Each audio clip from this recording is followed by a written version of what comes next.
What's up, people? So you can see I'm in a different environment. I'm at my mom's right now. My mom's. I don't know why I had to say it like that. But yeah, I'm in town for a little business summit, and so hence the different environment. But anyway, so here's the deal, right? I have a confession. If you have followed me for any length of time, you know that I can and will talk all day and night about authenticity and living in your radically authentic magic, right? But the reality is, what I realized recently, not too long ago, is that I'm not even doing that, at least not to the fullest extent possible. And that stops right now.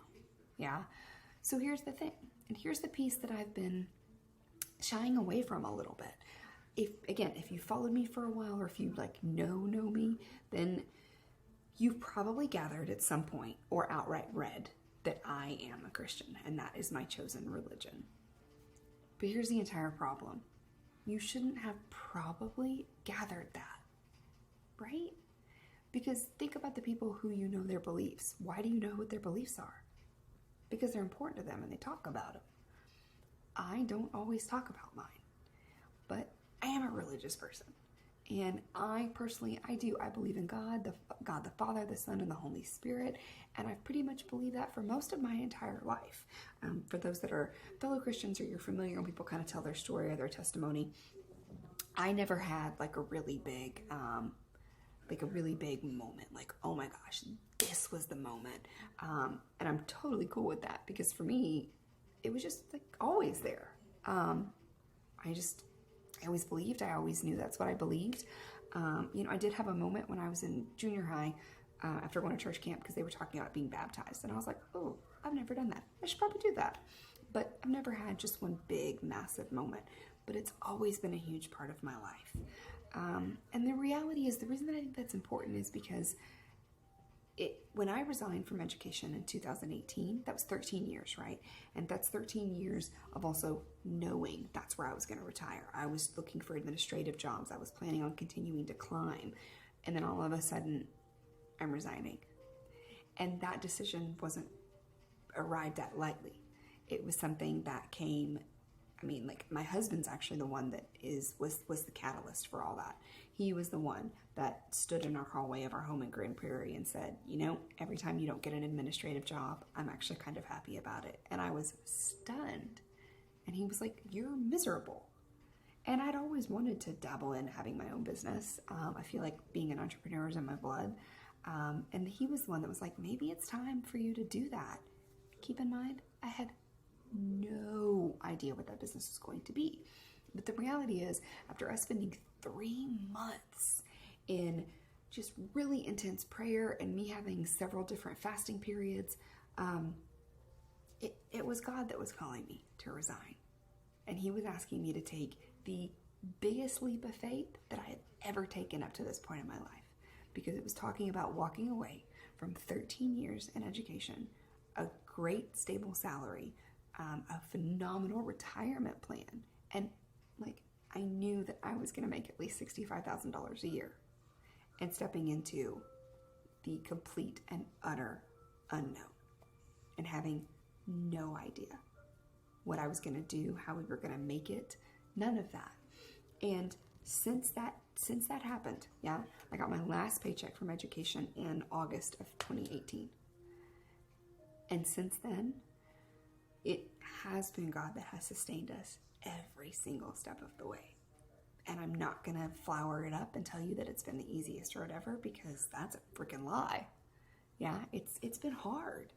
But taking that leap of faith and being obedient has also been the biggest blessing of my life. And now I'm here.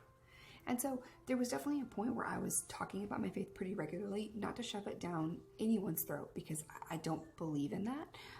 But because it was very organic and natural for me to do that, because it's such an integral part of my life, right? And again, it's so important that anyone listening or anyone who follows me, wants to work with me, understands that it's not about pushing that belief on you, because that's not my jam, right? Especially as a coach, right? Each one of my clients comes to me from such a unique perspective and with a different story and with a different worldview, and I respect and validate all of those, right? If it's important to you, then I want to validate that for you. And I also want to validate and talk about what's important to me, right? But so I did talk about it more frequently. And, we all know that religion is a super hot button. It's not for me. And when it comes to like discussing other beliefs or religions, because I'm going to love and support you no matter what you believe. I ask that you do the same for me. And it's also not a hot button for me because I know what I believe. And so I don't mind asking questions or having people ask me questions. It doesn't alter my faith or anything like that. And in fact, asking those questions strengthens my faith 90% of the time. Really 100% of the time. But I slowly started saying less and less about God or about my faith or about Jesus or whatever the case was. And I know it's because there was that voice going, is this going to turn someone off?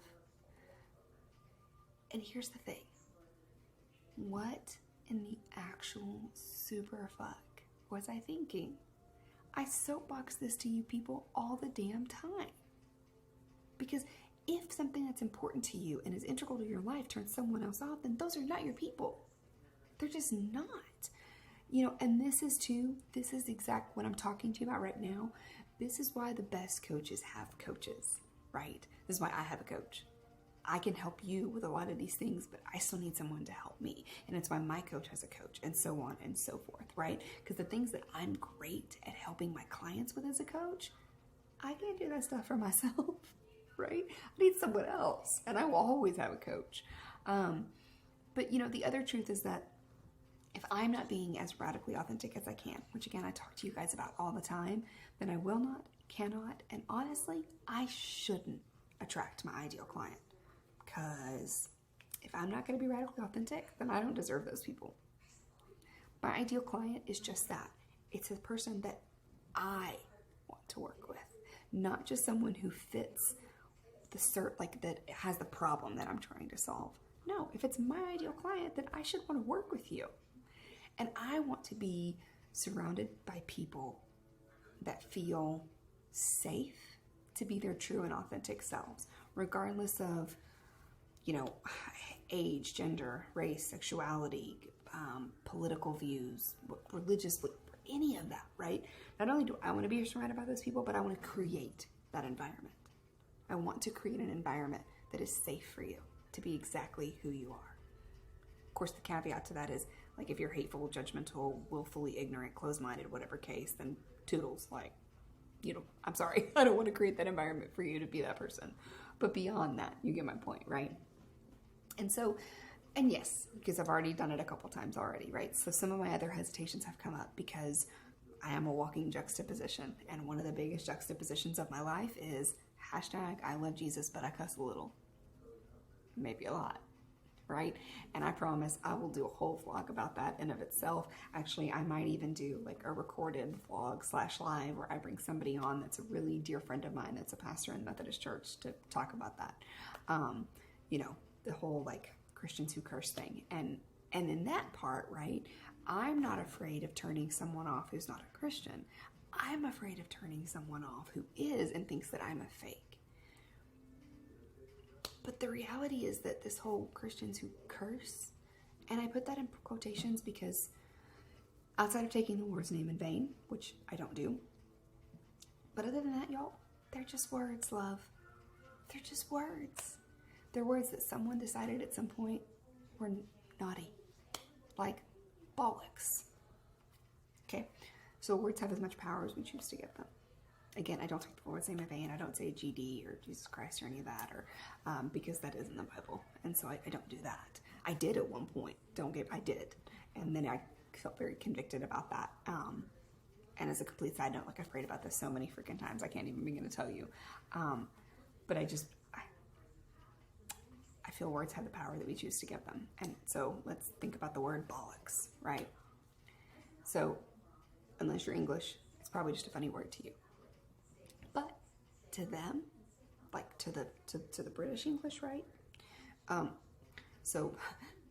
it's not just a word, it's a dirty word, because bollocks comes from the German word that means ball. So when you're saying bollocks, you are literally saying testicles. It's like when we go, oh, balls, right? It's the same thing. So for the British English, that's considered a swear word. It's vulgar because you're saying testicles. Okay? You know, for some people, shut up is inappropriate, or crap is a bad word in their house. And what about bloody? Oh, bloody hell. Okay, bloody is like the quintessential swear word for the Brits. And that's, again, I digress, right? Like, I'll come talk about that again at another time. But here's the point. If I can be loud and proud with my group, with my community of magical as fuck entrepreneurs, and my core beliefs, and this radical authenticity, and how I am uniquely qualified to serve my clients best, then I can for damn sure be loud and proud about the one who gave all of that to me. Every good thing in my life, especially this business, has come from him. All of it. And y'all, I'm so freaking stoked for what's coming next and what's happening now. There are so many crazy, amazing things that are happening in my life and in this business. And stay tuned, y'all, because shit's about to blow up. And I'm so excited, right? Like, I'm so excited. And I just can't hide it. Yeah. I don't care. Even if you're like, what is she doing? I don't care, because that's how excited I am. Okay? Anyway. So that's my thing. So, yeah, radical authenticity to the max. I need to be doing it more. I can almost guarantee that you need to be doing it more too. So don't be afraid of that, because remember, when you choose to be you, who you really truly are, anyone that alienates or turns off, boo, those are not your people.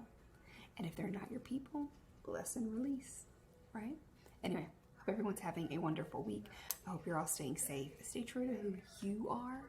And if you're not someone's cup of tea, don't even sweat it, boo. Because I guarantee you are plenty of folks' glass of whiskey.